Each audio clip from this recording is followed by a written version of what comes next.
Kan diajarin ya kalau tujuan utama hidup itu ya mengejar kebahagiaan. Tapi gimana kalau ternyata pengejaran tanpa henti itu justru punya sisi gelap, sisi yang malah bikin kita makin jauh dari apa yang sebenarnya kita cari? Coba deh, renungkan pertanyaan ini sebentar. Ini kedengarannya provokatif banget ya kan? Tapi pikirin deh, dari kecil kita selalu dibilang kalau bahagia itu harus diraih, dikejar, dikumpulin. Pertanyaannya, cara itu beneran berhasil gak sih? Kalimat ini dalam banget ya, dan ini inti dari pembahasan kita kali ini. Ada sebuah paradoks yang aneh banget. Makin ngotot kita pengen bahagia, kok malah makin kita ngerasa nggak puas. Aneh kan? Pasti banyak dari kita yang ngerasain ini. Mungkin kerjaan udah oke, hubungan baik-baik aja, tapi kok ada perasaan ngeganjel kita ya di dalam, yang bilang kayaknya ada yang kurang? Nah, kalau Anda pernah ngerasa gitu, Anda nggak sendirian. Dan ternyata ada penjelasannya. Oke, sekarang kita masuk ke bagian pertama. Kita bakal coba bedah gimana masyarakat modern ini tanpa sadar justru menciptakan sebuah jebakan yang bikin kita terus-terusan ngerasa nggak cukup. Coba perhatiin deh, dari iklan yang kita tonton sampai algoritma media sosial yang kita scroll tiap hari, pesannya itu-itu aja, diulang-ulang terus. Dapetin promosi jabatan, beli gadget terbaru, atau dapat banyak likes di medsos. Katanya sih itu semua bakal bikin kita bahagia. Dan inilah yang menciptakan siklus pengejaran yang gak ada habisnya.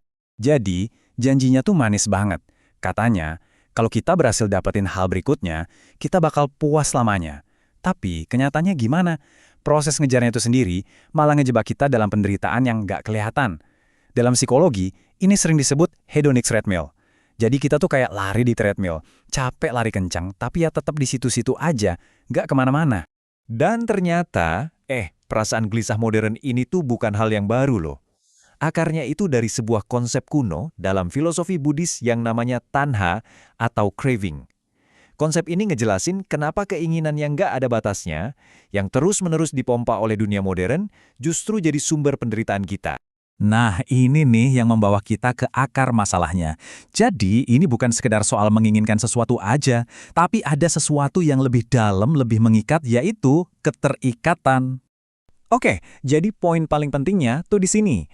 Masalahnya itu bukan pada keinginannya, tapi pada genggaman kita yang terlalu kuat sama keinginan itu. Kita jadi terikat banget sama hasilnya, kita yakin seyakin-yakinnya kalau dapetin sesuatu itu bakal bikin kita bahagia. Akibatnya, kita jadi menderita pas kenyataannya nggak sesuai harapan. Dan ini bukan cuma teori doang loh. Coba aja pikirin. Obsesi kita sama jumlah likes, atau keyakinan kita bahwa pasangan atau pekerjaan yang sempurna itu bakal bikin hidup kita lengkap, nah itu semua adalah bentuk-bentuk keterikatan modern yang relate banget sama kita sekarang. Kutipan ini bener-bener ngena banget ya. Ironisnya tuh di sini, ambisi dan impian kita yang harusnya bisa membebaskan kita, seringkali malah jadi penjara psikologis yang kita bangun sendiri. Oke. Kita berhenti sebentar di sini ya, biar nggak salah paham. Penting banget buat kita ngerti bedanya. Punya tujuan itu bagus loh, ingin hidup jadi lebih baik tuh wajar banget. Masalahnya baru muncul ketika kebahagiaan kita jadi bergantung 100% pada tercapainya tujuan itu. Nah, itu jebakannya. Terus, solusinya apa dong? Nah, sekarang kita pindah ke bagian terakhir untuk melihat gimana caranya kita bisa menerapkan kebijaksanaan kuno ini di kehidupan modern kita.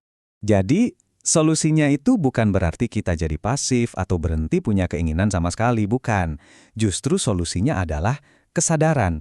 Sadar gimana cara keinginan dan keterikatan kita itu membentuk pikiran kita, emosi kita, dan pada akhirnya tingkat penderitaan kita. Nah, begitu kita mulai sadar sama pola ini di diri kita sendiri, kita juga bakal ngelihat ini ada di mana-mana. Ini tuh kayak epidemi penderitaan yang nggak kelihatan, yang didorong sama budaya lebih, dan lebih. Memahami ini aja udah jadi langkah pertama yang penting banget untuk membebaskan diri. Sebagai penutup, saya mau ninggalin Anda dengan pertanyaan ini. Setelah kita bahas soal konsep keterikatan tadi, coba deh jujur sama diri sendiri. Kira-kira rantai tak terlihat apa sih dalam hidup Anda, entah itu ambisi, harapan, atau ketergantungan, yang mungkin selama ini udah mengikat Anda tanpa Anda sadari?